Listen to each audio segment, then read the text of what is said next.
From Hollywood, it's time now for Edmund O'Brien as... Johnny Dollar? The insurance investigator that's working on the Byron Hayes killing? That's right. Who's this? I got a few things to say about the shooting. I can't say them to the police, but if you level with me, maybe I can say them to you. All right. But I've got to be sure of you, too. Who are you, and how'd you find out about me? One of the papers mentioned that you'd come to New York. I guess you've read about me, too. I'm what they call the chief suspect, object of a widespread search. Roy Corona? That's right. Now, do you want to talk to me? Sure, Roy. Anytime you say. I thought so.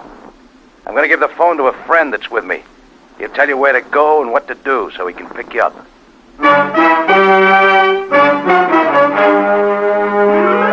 Edmund O'Brien in another adventure of the man with the action-packed expense account, America's fabulous freelance insurance investigator... Yours truly, Johnny Dollar.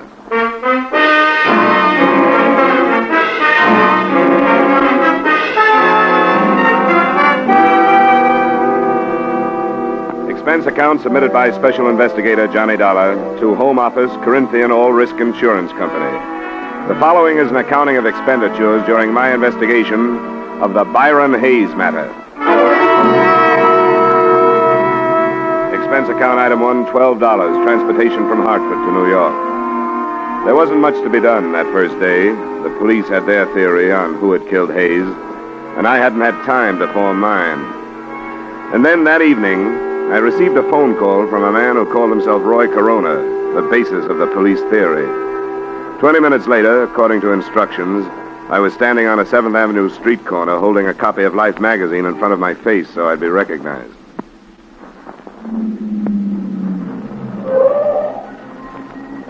Hey, you. Yeah? What's your name? I'm your man, all right, Dollar. Come on.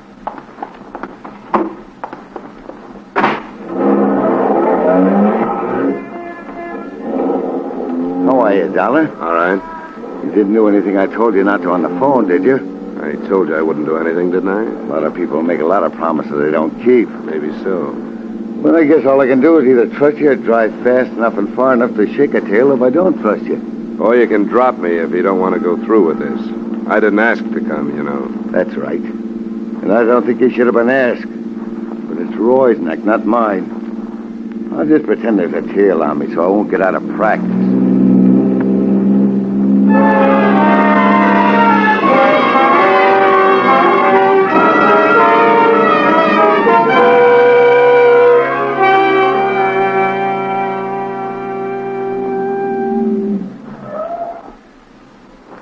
Doorway next to the poultry store there. Thanks for the ride. It's on the ground floor, second door back.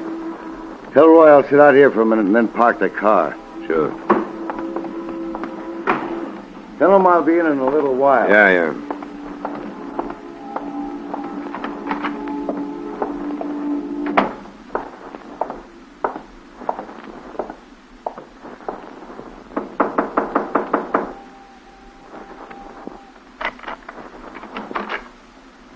Roy? Yeah. My friend stay outside? Yeah, he said he was going to park the car. I'm not so sure I did the right thing calling you, but I guess they couldn't make things worse by doing it. I guess not, Roy. They want you real bad. Sure they do, because I'm a natural. Once you've been in prison, you're a natural for anything. There's more to it than that, isn't there? According to the papers, yeah, but not really. I didn't kill this Hayes guy. I didn't even know him. The police don't seem to think that's important. They figure that a guy who spends 2 years in a prison comes out to find his girl mixed up with a lot of men. He's going to get knocked off balance. Yeah, I guess that part of it's true. It did hit me pretty hard, but not hard enough to make me kill anybody. They think it did. Hayes was one of the men you lost your girl to, so they figure you wouldn't have to know him to kill him. That you were waiting outside her apartment when Hayes came out, you blasted him. Sure, they got it all worked out. The only thing wrong with it is that it ain't true. They don't care about that, but I do. If you can prove they're wrong, you got nothing to worry about, have you? My proof that I was someplace else is a couple of ex-convicts like myself. Statements from guys like that are broken down before they even make them. Isn't that right? I guess there could be better alibis. Why did you bring me here, Roy? Try out your alibi on me or to tell me who killed Byron Hayes? I don't know who killed him. But it would help if you believed that the proof I was someplace else would stand up. If you have something else to back it up, let's assume that I do believe it. It's something the police won't find out. Rita was blackmailing Hayes. How do you know that? I heard him. Right after I came out, when I was having a bad time over Rita. I was in the hallway one night, and I saw him go into her apartment. I listened at the door, and I heard him talking about it. That would make it pretty careless, wouldn't it? Oh, it was him that was talking so I could hear. He told her he couldn't afford to pay her anymore, but it had to stop. It wouldn't do you any good to make this up, Roy. I know that. And if she was taking him, she must be taking the others. A cop wouldn't get the truth out of anybody, but you might be able to check it if they'll trust you. All right. I'll look into it. What about the police? You gonna tell them? But I got it from you? Yeah. They'd either toss me into a cell or laugh me out of town if I did. Unless you'd like to stick around and back me up. No, I don't think I will. I gave it in. By the time my friend gets you back to your hotel, I'll be out of here and hold up someplace else. Sure, Roy. I thought you would.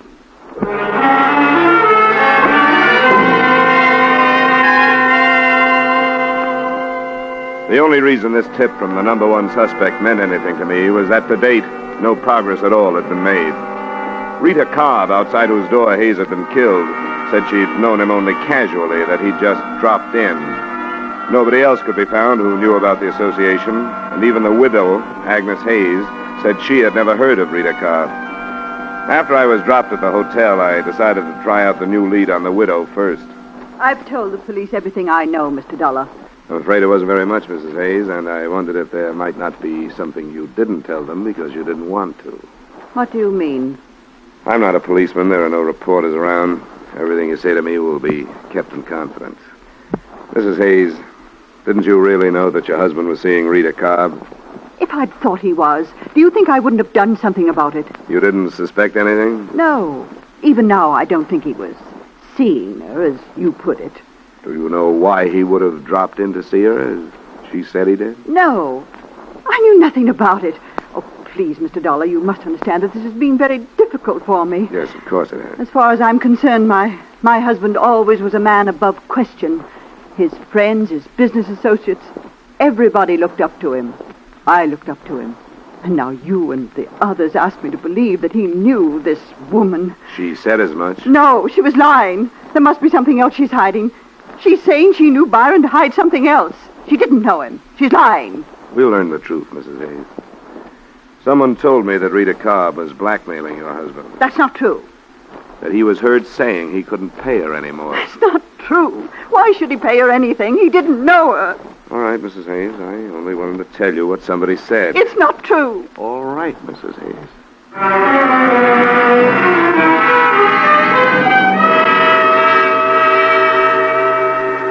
I thought a little more of Roy Corona's lead after I got the widow's reaction. Nobody can deny so vehemently and not be doubted.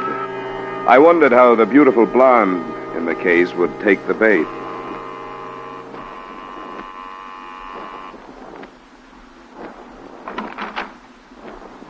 Hello, Miss Cobb. Hello. I'd like to talk to you. Why? I told you and the police everything I know. That's what Mrs. Hayes told me just a little while ago. I think I'd better come in. No. You have no right to do I this. suppose not, but you have no right to hold back information from the police either. I haven't held anything back. I want to be sure of that. So far, the police and I have been working completely blind. Nobody has known anything. Hayes is shot to death right outside your apartment, and nobody has the faintest idea why. Do you think I'm enjoying it? Do you think I like seeing my face plastered all over the papers, labeled the mystery woman? Don't you think I'd like to see this cleared up? Would you like to see it come out that Hayes was more than a casual acquaintance of yours? I met him once or twice, that's all. Why did you say that?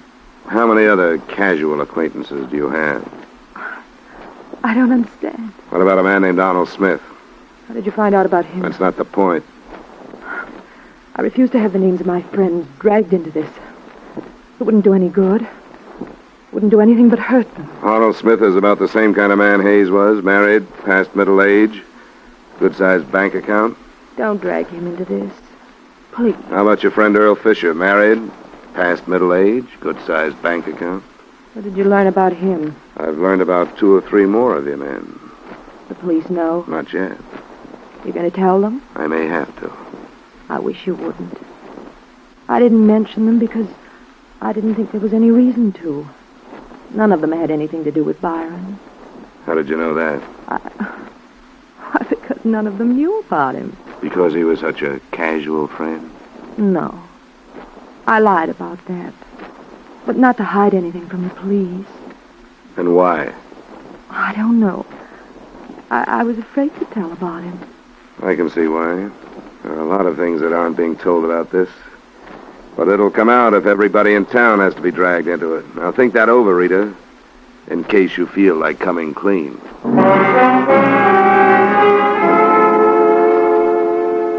She didn't feel like saying any more to me anyway. It was about 10 p.m. when I left her. And my first stop was a phone booth a half block away from her apartment building. I dialed a number and got what I'd expected, a busy signal. It was nothing definite, but I would have staked my expense account total on the hunch that she was warning somebody. To bear me out, the phone was ringing in my hotel room when I got there. Johnny Dollar. This is Earl Fisher, Mr. Dollar. Earl Fisher? Yes. You mentioned my name to Rita Cobb a short time ago. Yeah? I had a feeling I should have talked to someone before this. That's right, you should have. I hope you can understand, however, my feelings. I naturally didn't want my name to enter this public. Naturally. I have a great deal to consider.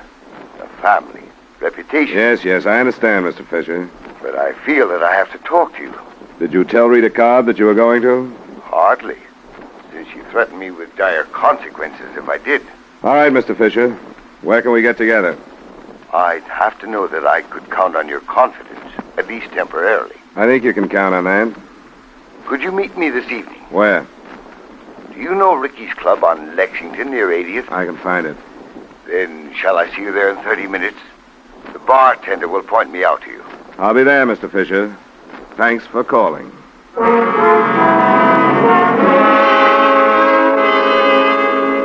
That was the first real result of the lead given to me by Roy Corona. The second was quick to follow. I would have made another bet that a warning by Rita Cobb had decided somebody else to correct the situation in another way. It happened when I left the lobby and called for a cab. Hey!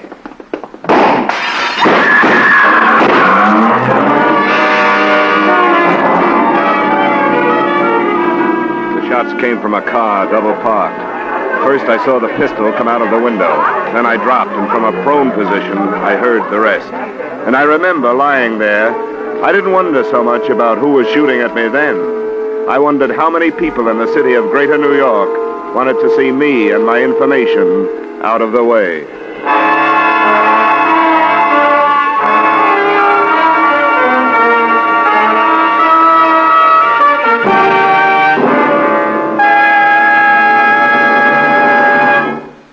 We will return you to the second act of yours truly, Johnny Dollar, in just a moment.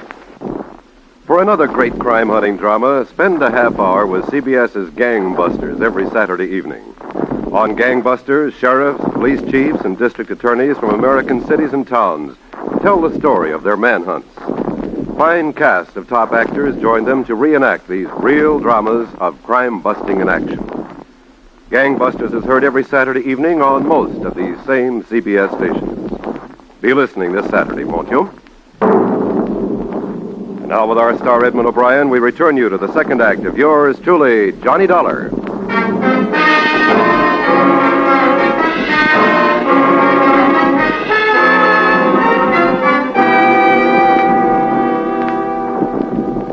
I didn't want to talk to the police right then, but I didn't have a chance not to. A patrolman was on the scene almost before I could get up off the sidewalk. 25 minutes later, I was in my room with the sergeant of detectives I'd met earlier in the case. What's going on, Dollar? Who's out after you? I think I was mistaken for somebody else. Now, you know better than that. I've got witnesses that for 10 minutes a car was double parked in front of this hotel. And that time, 4 or 5 men came out of that lobby. But the minute you step out, they open fire. Now, that doesn't sound like a mistake, does it? It still could be. Are you holding out anything, Dollar? I don't know who shot at me, if that's what you mean. That's only part of what I mean. I don't want anybody killed working on one of my cases. Now, what have you dug up? If you don't give it to me, I'm going to put you under wraps for your own good. Okay, Mayor. Oh, then you do have something. Well, I didn't think much of it at first. It was a lead on Rita Cobb. What kind of a lead? on what might really have gone on between her and Hayes. Where'd it come from? I took it to the widow first.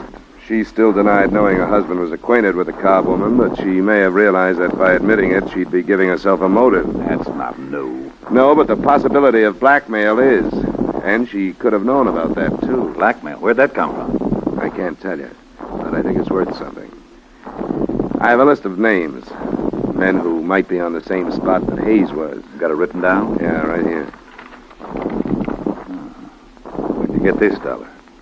Names, addresses, and occupations. Sorry, I can't tell you that. You're going to refuse to answer police questions? Just that one. I'm not trying to hog your case, Sergeant Middleton. I'm trying to be hard to get along with.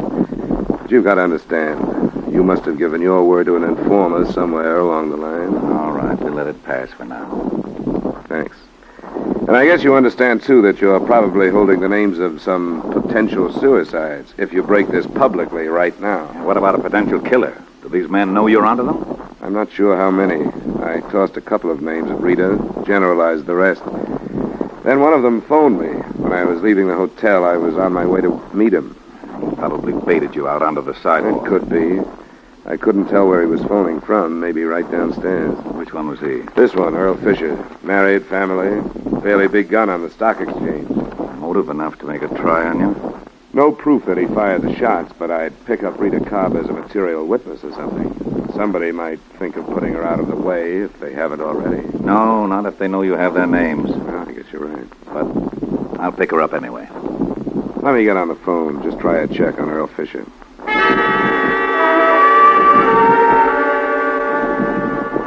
I called the bar where Fisher said he'd meet me. The answer I got didn't do much to alibi him for the attempt on my life. The bartender told me that Fisher not only hadn't been there that night, but that he, the bartender, had never heard of him.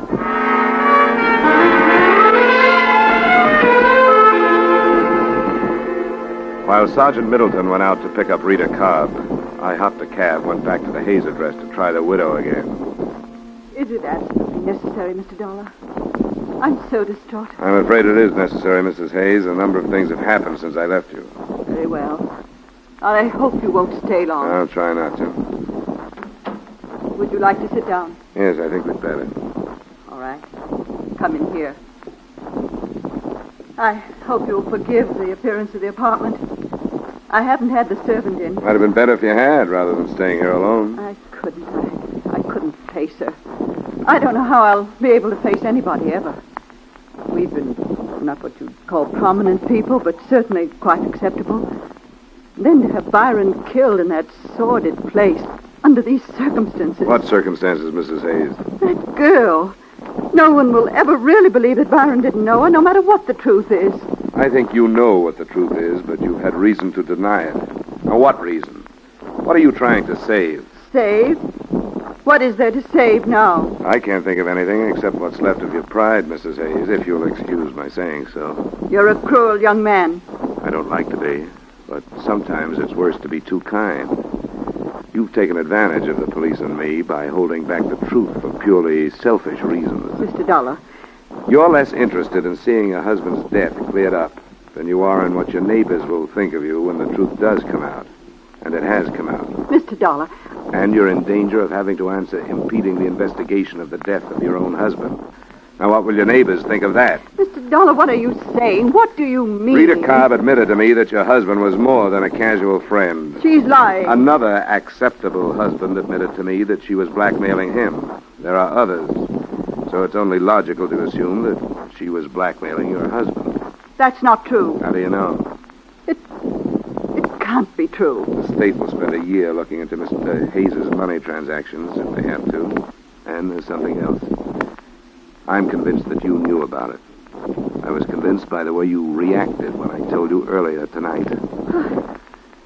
I'm so confused. When I told the police how you acted, their first thought was that possibly you'd killed your husband. Oh. Your motive would be that No. you knew about Rita Cobb, so naturally you wouldn't want to admit it. Oh, don't think that. They can't, my own husband, no matter what he did. Police minds go that way when people don't cooperate with them. I was wrong. I thought it didn't make any difference. I thought nothing did but Byron's death. You knew about Miss Cobb, didn't you? Miss Cobb. Yes, I knew about her. Why didn't you tell us? don't know. And you knew about the blackmail. Yes.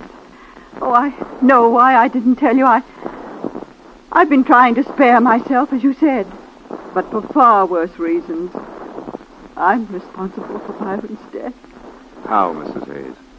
Because I was a righteous wife. It wasn't enough that I found out about her and her blackmail, but I wasn't big enough to forgive him or even think calmly. If I had been, it would have ended. Then there would have been no reason to consent to blackmail. You learned just recently, then? Yes. I made him go to this woman. I made him go and tell her that he was through and that he was going to report her to the police. That's why he was killed. I sent him.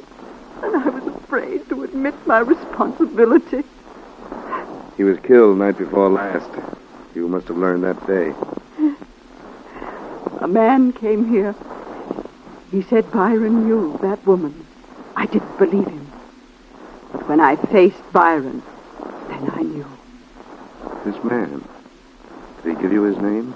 No. What did he look like? Was he dark? Not quite as tall as I am? Yes. Oh, please go. I've told you. I've told you. Now I want you to go.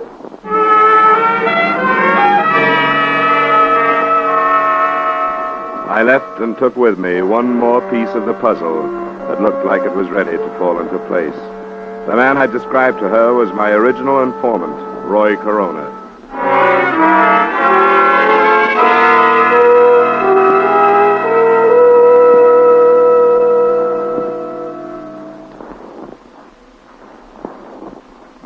This is serious, Dollar. You shouldn't have met with Roy Corona without telling us about it. I don't think your best squad car could have tailed the guy that drove me, Sergeant. After I met him, he moved someplace else, so it probably doesn't make any difference. Then what do you think his game is? The way I see it, he was in love with Rita Cobb. 2 years in prison, he comes out and finds her involved with these men.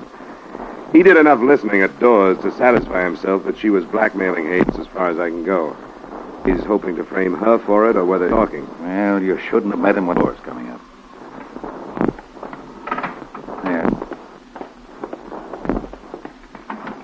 What did you bring me down here for? You're a witness, but it looks like you're... What's downstairs? Some fast explaining, Rita. And Hayes. I told for you. blackmailing Hayes. I found that out. It wasn't blackmail. I borrowed some money from Byron once in a while. That isn't what Roy Corona told Mrs. Hayes. Oh? I should have known. Well, I don't care what he told her. Go through just what happened the other night again. It's the same as before. Byron left, I heard some shots and ran out. Byron was lying there. You ran right out and didn't see anybody. That's right. You're sure you didn't see anybody? If I had, don't you think I'd say so? You didn't see Roy Corona? I wish I had. But I don't care what you've got on me. I'm not changing my story. I heard the shots, ran out, and Byron was lying there. Have you seen a lawyer? Is there a law against that? Are you sure you didn't run out first, then hear the shots, and then see him lying there? Are you asking me if I killed him? If you didn't, who did? I heard the shots, ran out, and he was lying there. We've figured out a motive for you now. Byron's wife got after him, made him come down and tell you he was going to turn you in. Didn't he say that? Turn me in? For what? Byron and I were good friends. He dropped in. So you prove that's what he said. We've got pretty good proof that you were blackmailing 5 men at least. Oh, I don't think you'll find anybody who'll say that's what it was. Yeah. You had enough, Dollar. I've had enough.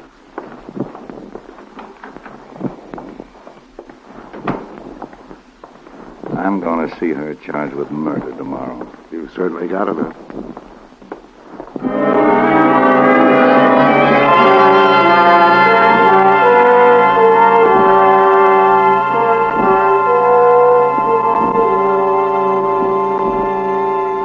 That's the way things stood that night, and until my hotel room phone rang in the morning. Johnny Dollar. Dollar, this is Roy Corona. Yeah, what do you want? I read in the morning paper they're charging Rita with murder. That's right. She didn't do it. I did. What are you talking about? What's the matter with you? Nothing's the matter with me. Only she didn't kill him, I did. I shouldn't have, but when I found out she was seeing him and she wouldn't see me, I went crazy. I saw him come out of her apartment and I killed him. I want you to come and get me. Nobody has to come and get you, Roy. Nobody's interested in you. If you want to make a statement, look up Sergeant Middleton and make one. I can't do it that way.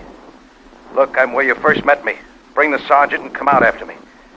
And do it fast before I change my mind. Hello?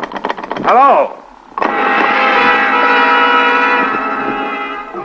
After working half the night, it bothered Sergeant Middleton even more than it did me.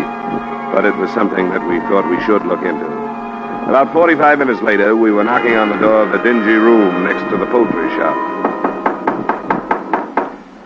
Who's that? Dollar? That's right, Roy. Well, you came too late. I told you I might change my mind. Well, I have. Oh, come on, Roy. Don't be ridiculous. No, I killed him.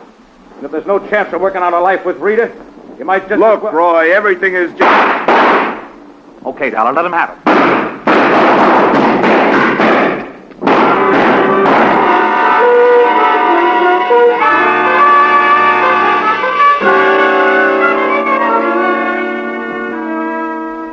Roy Corona made a good try. As well he might have, since he went to Mrs. Hayes and started the whole thing. But his shots went wild, and the sergeant's mind did too.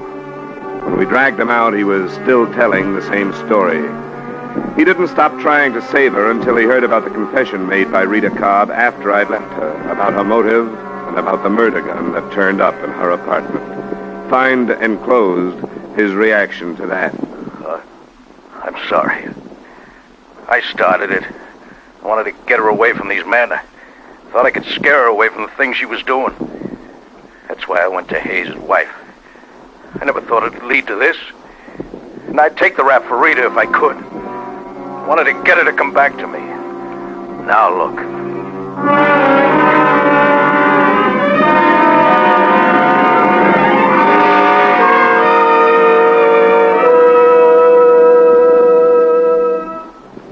Expense account item 2, $140 miscellaneous expenses in New York. Item 3, same as item 1, transportation back to Hartford. Expense account total, $180.80. Remarks? Earl Fisher, the man suspected of shooting at me, was brought in for questioning. Because there was no proof, he survived that. But I felt sorry for him. I saw his wife, and what lay ahead for him at her hands was obvious. He was a condemned man. Yours truly, Johnny Dollar.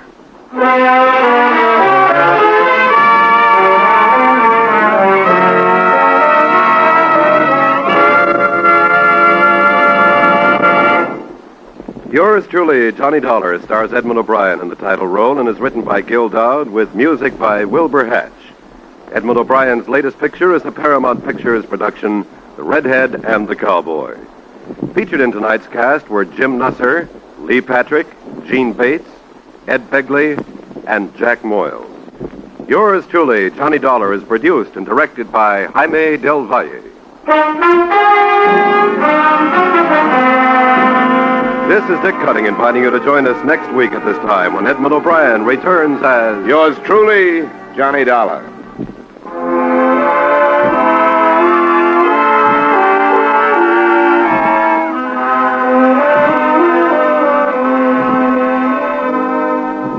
It's faster, it's funnier, it's got new life and a brand new punch because Jan Murray is taken over.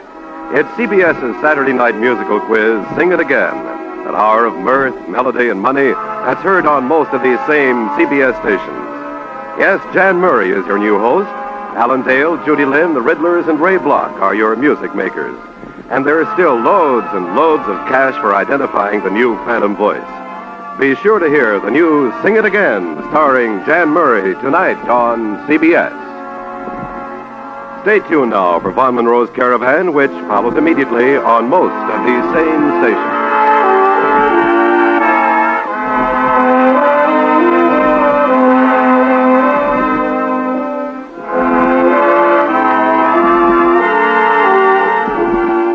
This is CBS, where you laugh at Jack Benny every Sunday night, the Columbia Broadcasting System.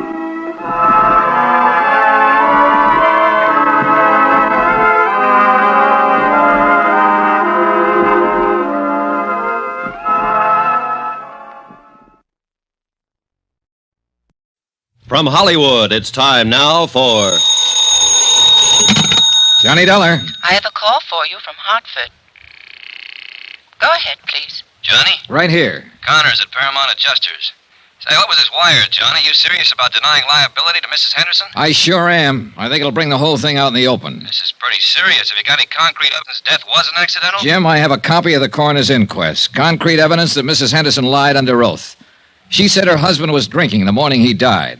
Everybody here believed he was a little crocked when he fell out that hotel window. I've got proof that he didn't have a drink that morning. What proof? No bottle in his room. No bottle brought there. Nothing. What do you say? Don't make a move, kiddo. I'll get the first plane.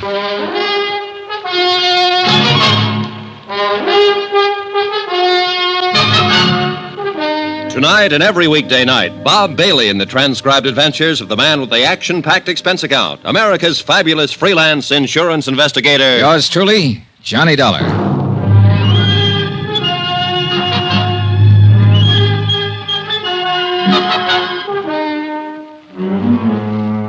Expense account submitted by Special Investigator Johnny Dollar to Paramount Insurance Adjusters, Hartford, Connecticut. The following is an accounting of expenditures during my investigation of the Henderson matter. Sheriff Holton agreed that there was enough of a doubt about the circumstances prior to George Henderson's accidental death to warrant an official re-examination of all the facts. He promised me the police would start an immediate investigation. That was all I needed. I knew Mrs. Henderson would be re-questioned and that the pressure would start to build up. 14 hours later, when Tim Connors arrived in Culver, I had some pressure of my own. Well, Johnny, what? Well, the best thing we can do now is move in. Deny liability on the grounds that the accident is not proved. I suppose Mrs. Henderson sues us. All right, let her. Then the burden of proving that her husband's death was accidental would be on her. Look, Tim, contrary to her testimony under oath, Henderson didn't have a drink that morning he died. All right, she made a mistake. He had a heart attack, got dizzy, and tumbled out of the window. He wasn't drunk. Oh, don't talk nonsense, Tim. Listen to me. Mrs. Henderson was ready for the coroner's jury a couple of days ago, and she was ready for my questions when I saw her yesterday. The only one she wasn't ready for was you a few days ago when you phoned her long distance. You said she hung up on you. Well, she half apologized to me for that, but it was because she couldn't think of anything to say. Well, maybe you're right. But suppose he did die accidentally, and suppose it is a just insurance claim. I tell you it isn't. And the fact that she made a mistake testifying about him having a drink and... Hey, Johnny, do you have anything else? 3 things. Instinct, experience, and statistics. Pauline Henderson's a young woman. She married a wealthy older man. With him out of the way, she has all his money and all her youth. All right, I'm going to phone the company as soon as I can find a phone. Tell them I'm working for evidence, and the best way to get it is to bring Mrs. Henderson out in the open. File a complaint against her. What charge? Suspected murder. Oh, no, Johnny, that'd get us in all kinds of trouble. Remember the drink, Tim. Henderson didn't have the drink. Now, we'll have to have more than that. I'm sorry, Johnny. All right, I'll get you more.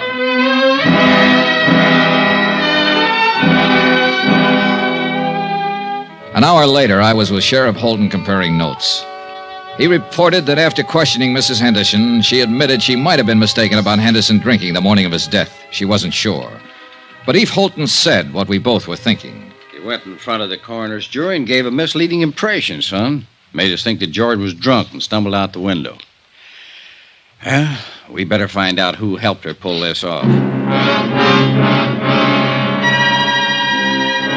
Sheriff Holton had every man in his office working on the case by then. It was a long, tedious job of combing over everything in Pauline Henderson's background to find a possible accomplice. About 5 in the afternoon, I drove to the Henderson ranch with Holton. Mrs. Henderson was out, but we interviewed one of the servants. That's right, sir. Once, twice a week. You know where she drove to on these trips? I have no idea. Mrs. Henderson get up early in the morning, be gone all day. How do you know she went out of town? Well, she generally take a small suitcase with her, change of clothes. You don't take those when you're visiting a friend in town, do you? Tell us what car she'd use on these trips. A Cadillac. Always come back covered with mud and ice. Always have to be washed up. Mr. Henderson used to complain about that. About the car being dirty? About the trips, mostly. He and Mrs. Henderson had some pretty good arguments about him. He'd say Mrs. Henderson shouldn't visit that man. What man? Just that man. I never knew who it was they argued about. You've known Mrs. Henderson quite a long time, huh? Yes, sir. Knew her when she was a little girl, when she first came here. Saw her grow up, go away to school, go away to Europe, come back a little more grown up and a little different every time. Were you surprised when Mr. Henderson married her? Well, no. Well, yes, guess I was. Because she was so much younger? Not that so much. I mean, well, Mr. Henderson, he had something about the plains and cattle and the mountains about him. When he moved, it was as big as all them things. And Mrs. Henderson was different. She didn't fit in here? Is that what you're trying to say? I think she fit. Not like him, though. Before they were married, they were sort of like good friends. I mean, they'd ride horses and go hunting and laugh and talk about different things. Mrs. Henderson, she traveled Europe, saw so many things and places in the world. She fit here, but then she didn't belong here. I feel awful about Mr. Henderson's being dead. If there was anything wrong with the way he died, I'd like it to be fixed. Mrs. Henderson will probably fire me for talking like this, but I don't care. This house just isn't the same no more.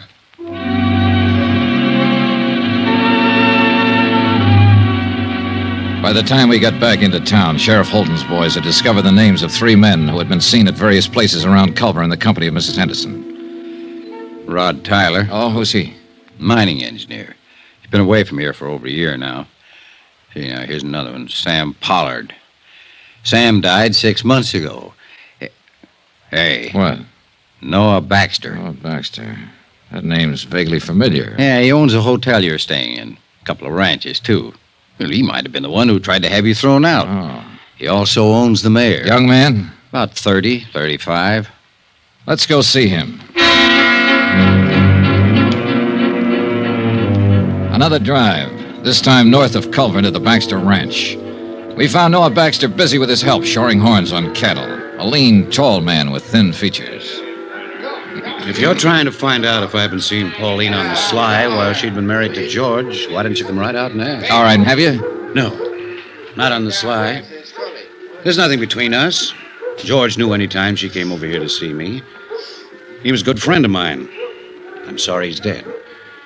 Pauline's a good friend of mine, too. I'm sorry you people are thinking what you are about us. Let's go up the house. It's getting cold. All right, Stan, that's enough for today. No, I got to ask you this. Where were you last Thursday? The day George died, Sheriff? Yeah. I was right here. Can you prove that? Sure. Ask anybody. You boys want a drink? No, thanks. No. Well, I do. Mac! Mac! I can get it myself. When was the last time you were in Culver, Mr. Baxter? 3-4 weeks ago. My cook and the others handle what supplies we need.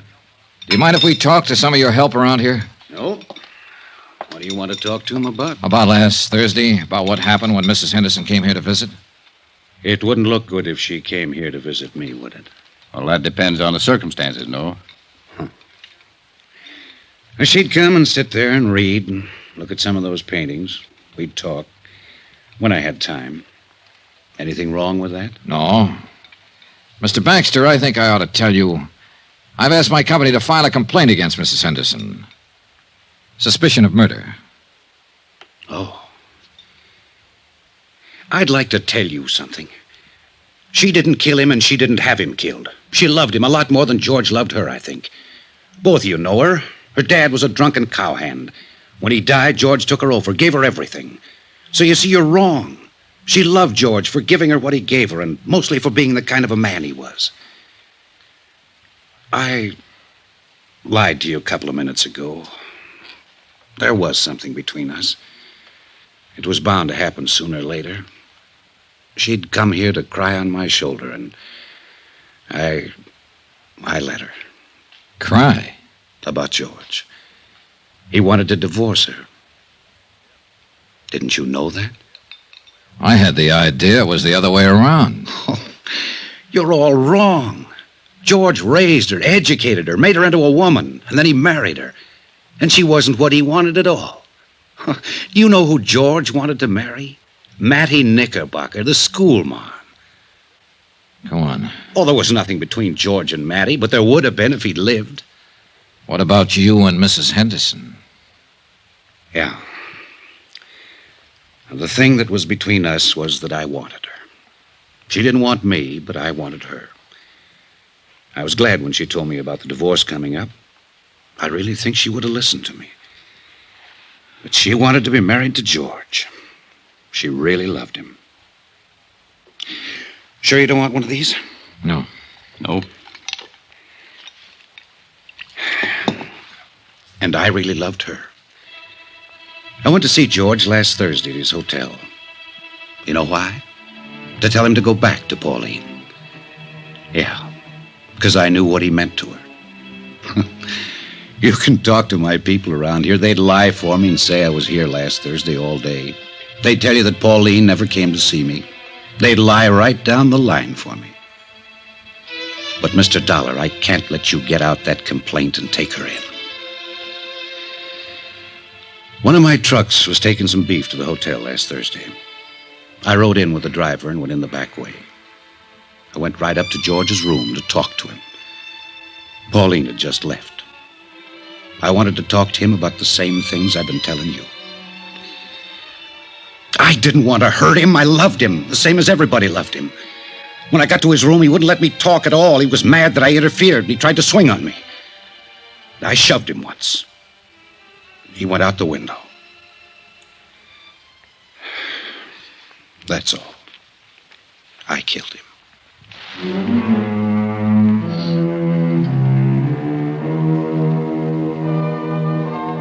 Expense account item 8, $58.15, hotel and food while in Culver, Montana.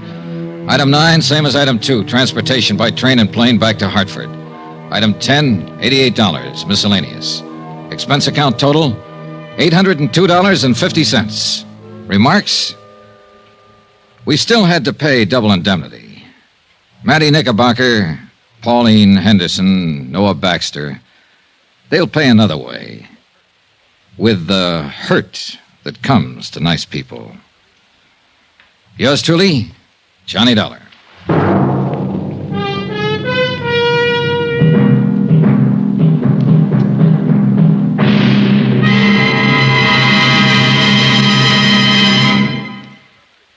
Remember, there'll be another exciting story beginning next Monday night. Next week, a real mystery, complete with plenty of action, a beautiful blonde, and a killer lurking in the shadows.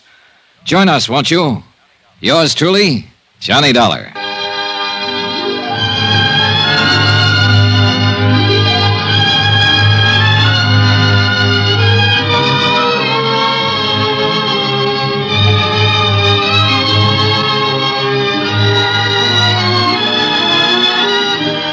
Yours truly, Johnny Dollar, starring Bob Bailey, is transcribed in Hollywood. Written by John Dawson, it is produced and directed by Jack Johnstone. Heard in this week's cast were Lillian Baeff, Irene Tedrow, D.J. Thompson, Herb Ellis, Marvin Miller, Forrest Lewis, Bob Bruce, and Russ Thorson. Musical supervision by Amerigo Marino. Be sure to join us on Monday night, same time and station, for another exciting story of yours truly, Johnny Dollar. This is Roy Rowan speaking.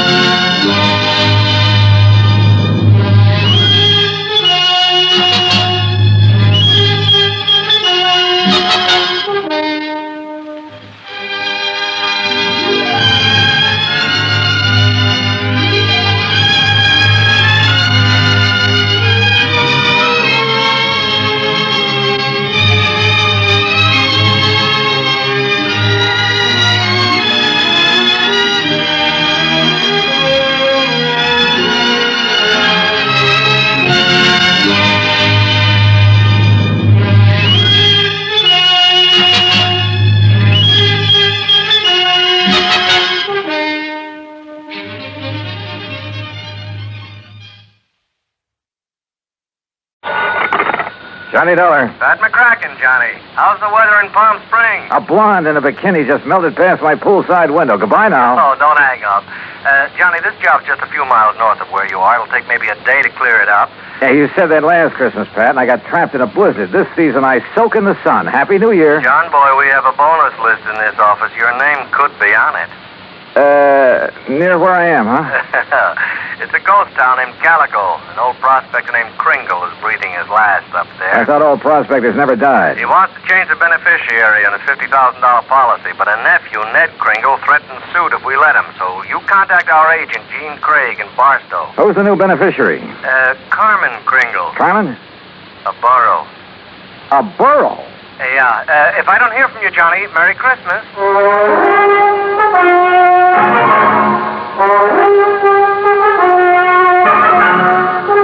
Bob Bailey in the exciting adventures of the man with the action-packed expense account. America's fabulous freelance insurance investigator. Yours truly, Johnny Dollar. And now, Act One of yours truly, Johnny Dollar.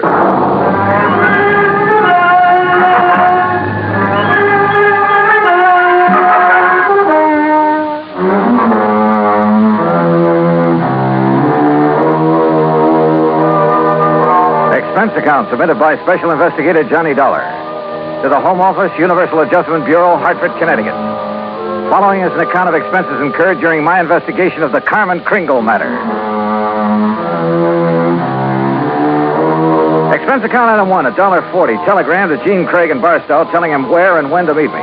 Item 2, $50 even to Al Sterner for his charter plane to the ghost town of Calico.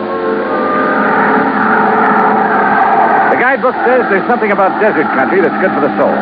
And in spite of the air bumps, I got a panoramic view of the Great Mojave that took my breath away. The sun's setting rays hit the weird mineral stratas of the Calico Range and turned them into a patchwork of beauty. Night comes quickly in this country, and I turned to Al when a Christmas tree cluster of blinking lights appeared under our wings. By way of answer, he put the plane into a glide and set us down on the smooth surface of a dry lake bed.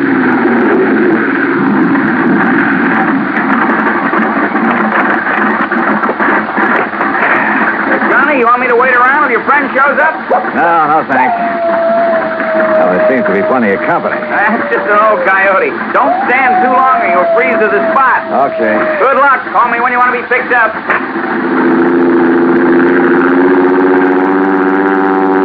I watched Al's plane until it was swallowed by the darkness. Then suddenly I got that feeling in the hair on the back of my neck that I wasn't alone.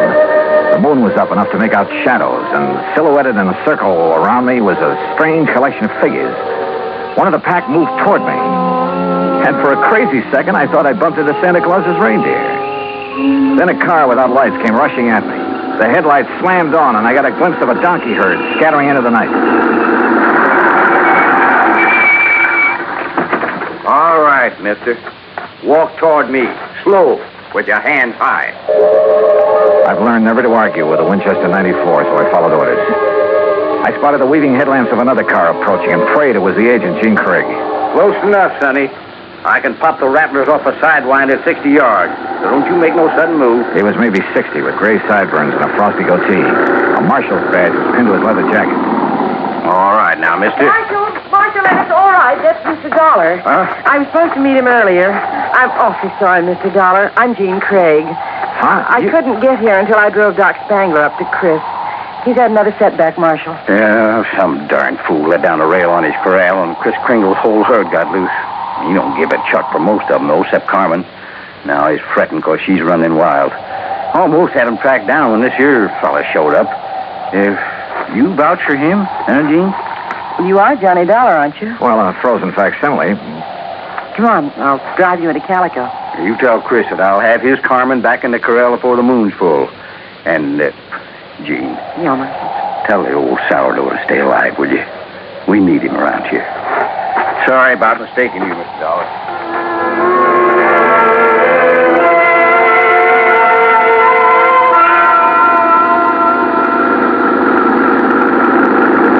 Jean Craig, with a J, knew her way around. She was strictly business and filled me in fast on the old prospector with the odd name and his desire to change the beneficiary of his policy. Everybody calls him Chris because every year he loads up his burros with toys and presents for the miners and their families back in the hills. Huh? The kids really think he is Santa Claus. I'm afraid it won't be a very merry one for them this year. Well, what makes everyone so sure Chris Kringle is giving up the ghost? Doc Spangler says there's nothing apparently wrong with him. It's more like he's given up. Oh, what's with this Scrooge character, the nephew? Ned Kringle seems all right. It's the man with him, Willie D'Agostino. He does the talking for Ned. You'd think he was going to inherit the money. Well, maybe he's expecting to. You know, you're making a good case for Carmen. Can a burro be a beneficiary, Johnny? Chris can leave it to a three-masted schooner if he wants, providing a trust is set up. Could the people of Calico be that trust if they promise to take care of Carmen? Yeah, I guess so. Why? That's the way Chris wants it. That way there'll always be a Christmas in Calico. What happens when Carmen goes to donkey heaven? Or is it burros that never die? There'll always be burros in Calico, Johnny. And one of them could always be named Carmen.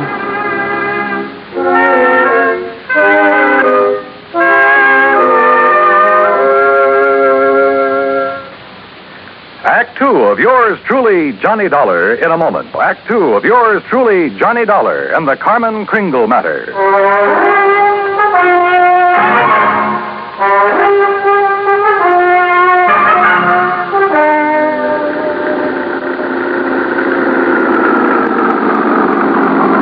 Well, here we are, Johnny.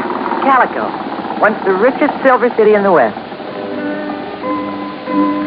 It was unbelievable. Like seeing a page from the past. Walter Knott, famed creator of Knott's Berry Farm and Western historian, had bought the old ghost town's battered remnants and restored it to the way it must have appeared in the wild and fevered days of the Silver Lode. I could make out signs nailed to weathered batten boards that told of a flourishing and colorful past.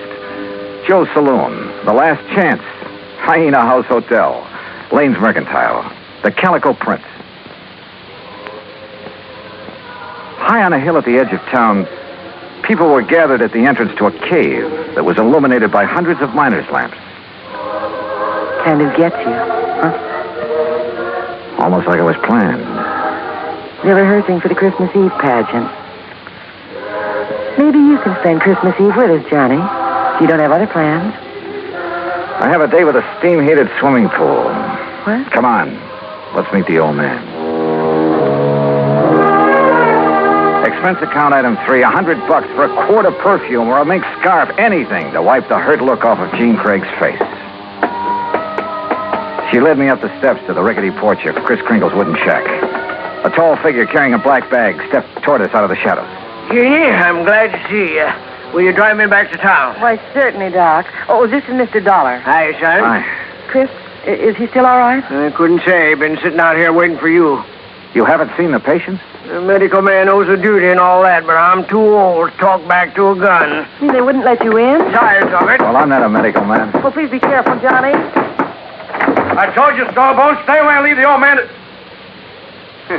Well, if it ain't little Jeannie, the policy fixer. And who are you, mister? Willie D'Agostino. This is Johnny Dollar. He's from the insurance company to see about changing the policy. Who is it, Wooly? Who are you talking to? Relax, will you, and let him give us some tourist directions back to Barstow. There'll be no policy changing at this late date, mister. Ned Kringle is very bereaved at the imminence of his uncle's demise. Just family admitted at this sad hour, so mosey along, folks. I'll leave the young man to his grief. Your foot is in the door, mister. I don't like your foot, and I don't like you. His hand moved to his shoulder holster, but Gene was standing right beside me. It was Doc who suddenly shouldered past D'Agostino and fled up the stairs that gave him my chance. I kicked the door wide, threw him off balance. I shoved Jeannie aside, and that was a mistake, because a million Christmas tree lights blazed up in my skull.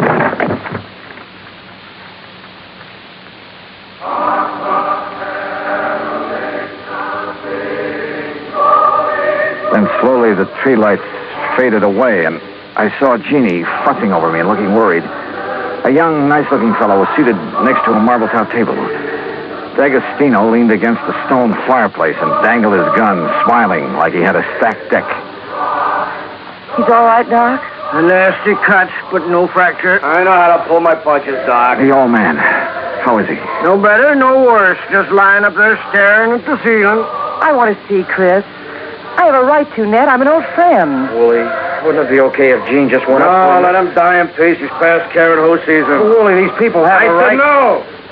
I'll get a hero boy in his feet and shove off. Go on. Come on, Johnny. Help me, Doc. How's it going to feel, Ned? Sharing blood money with a hoodlum. Your uncle paid for that policy with a pick and a shovel. It took a lot of years, a lot of sweat. And he's had your name on that policy ever since you were born. Old man Kringle never saw pay dirt in his life. Ned had given money to live on, paid the premiums on his policy. Chris was always tapping the kid, claiming he had a new find. He was going to mine $1 million. Willie, shut up! The old man's dying.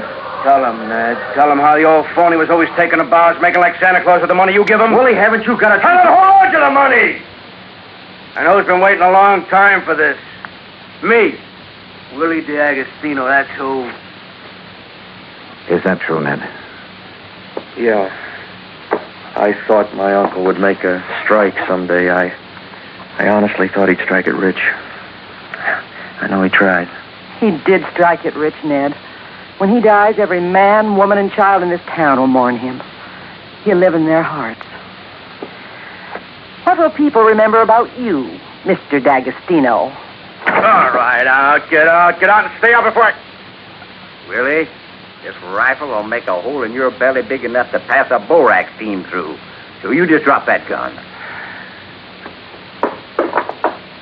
Well, I don't know what the shouting's about, but you're guilty of carrying sidearms. You're threatening violence, Mr. D'Agostino. And ain't nobody does that in Calico, as long as I'm the marshal.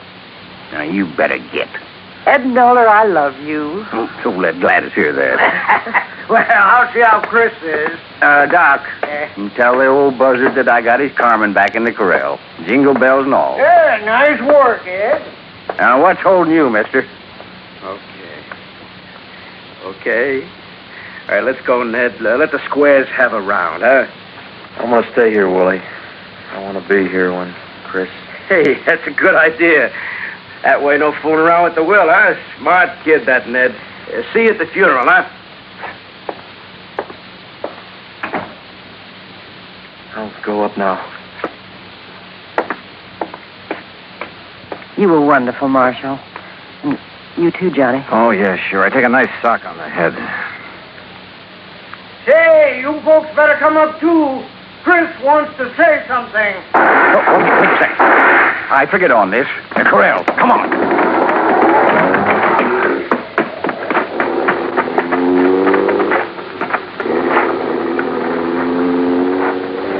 D'Agostino must have had another gun in his car. One of the bullets had found the mark he intended. Willie Boy wasn't taking any chances that Carmen Kringle would inherit $50,000. We found the burro lying on her side, quite dead. Jingle bells and all.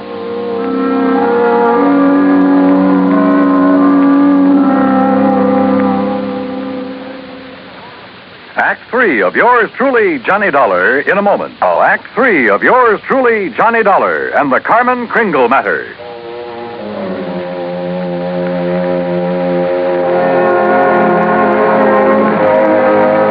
Oh, Marshal. Johnny, how could you have been so cruel? Carmen dead. It's just not right. Yeah. I figured D'Agostino might be mean enough to try killing Chris's pet burro. We can't tell him about it. It would kill him for sure. You'll have to know the truth, Gene. You'll have to decide about the will. Yeah, truth is always the best. And easy this time. Easy? Huh? Yeah. I'll just take these bells off of this poor little feller, and I'll put them where they belong. Carmen? What? Carmen. Oh. Mosey over here now. Well, you pulled a switch. You put these bells on another book. Yeah. I didn't trust that greasy character, and I was right. And nice girl, Carmen. I'll be. Now, you folks going up and see old Chris. I'll keep an eye on this here $50,000 jackass. That's the way it's going to be, ain't it, Johnny? Yes, sir. That's the way it's going to be. But I was wrong. The roly-poly little old man in the four-poster bed with his white whiskers resting on the quilt changed his mind again. Even after hearing about how the marshal saved Carmen. I wasn't going to scratch Ned's name off of that insurance, Mr. Dollar. I tried to shake that D'Agostino, figuring he'd take his hooks off of Ned if he thought my Carmen was going to get the money. Oh, I was scared for a while that I just might have to up and die to square my nephew's gambling debts. I'm sorry, Chris. I'll work my fingers raw paying every cent I owe, but I'll pay him back with interest. want you around. Okay, Mr. Dollar. Yeah, Chris. Lift the lid on that footlocker and fetch me one of them bags in there. They're pretty heavy, but you look strong. Oh, they're sure heavy enough. You got them stuffed with silver? It's better than silver. Open it up there. Yeah, that's it there. Yes, recognize it, Doc? Yeah. Maybe you'd better have a good sleep, Chris. This here is plain old gravel. Oh, plain gravel. It's uranium, Doc. Huh? The last batch assayed at $900 a ton. And I got a mountain of it staked out. In both our names, Ned. You don't say why, Chris. Mr. Dollar, if you and Jeannie check with the Barstow Bank, you'll find that they'll extend credit on the strength of that assay.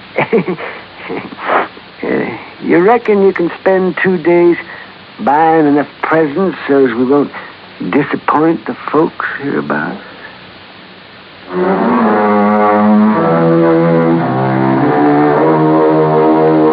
Expense account item 4, $68 even. Telephone calls to 5 principal cities where I thought Willie D'Agostino might be remembered. The police departments had a long list of reasons why they remembered Willie. That was my Christmas present to them. Expense account item 5, another $50. Truck rental to haul the presents we bought for Ned to give away come Christmas morning.